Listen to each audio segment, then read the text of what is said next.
Hello বন্ধুরা, আসসালামু আলাইকুম। কেমন আছেন সবাই? আশা করি সবাই ভালো আছেন, আমিও ভালো আছি। তো আজ সকাল শুরু করলাম চা খেয়ে আমার অনেকগুলো কাপড় ছিল, তো আমি কাপড়গুলো ধুয়ে নিচ্ছি। তো আমি কাপড়গুলো কাচছিলাম আর দিদি আমার কাপড়গুলো শুকিয়ে দিচ্ছিল। তো কাপড় শুকিয়ে দিদি, তো আমাদের কাপড় ধোয়া হয়ে গেছে। এখন আমি দুপুরে রান্না করে নেব। দুপুরে রান্না ছিল মাংস।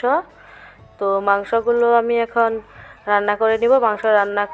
মাংস রান্না করে আমি এখন গোসল করব। গোসল করে আমি দুপুরে খাবারটা খেয়ে ঘুমিয়েছিলাম। ঘুম থেকে উঠে আমি সন্ধ্যার সময় উঠেছি। সন্ধ্যার সময় ওঠার পরে আমার পার্সেল এসেছিলো, তো আমি পার্সেলটা নেওয়ার জন্য গিয়েছিলাম। তো পার্সেল এনে আমি বাড়িতে এসে আমি আনবক্স করছি। তো পার্সেলটা কী ছিল দেখি। তো পার্সেলে ছিল আমার দুটো মালা। তো মালা ও জুয়েলারি অর্ডার দিয়েছিলাম, তো দুটো মালা এসেছে। তো দুটো মালার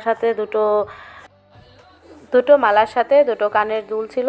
দুলগুলো অনেক সুন্দর ছিল। অনলাইনে যেরকম দেখেছিলাম তো সেরকমই এসেছে। অনেক ভালো লাগছে। মালাগুলো অনেক সুন্দর, কানের দুলগুলো অনেক সুন্দর। তো এটা আমি আনবক্স করে আমি রাতে রান্না করেছিলাম। রান্না হয়ে গেছে। আজকে রাতে রান্না করেছিলাম সেমাই, সুজির হালুয়া, পাঙ্গাস মাছ, বেগুন ভাজি, আলু দিয়ে মাছের ডিম দিয়ে ভাজি আর গুঁড়ো মাছ রান্না করেছিলাম। তো আজকের ব্লগটা এ পর্যন্ত। কেমন লাগলো বলবেন।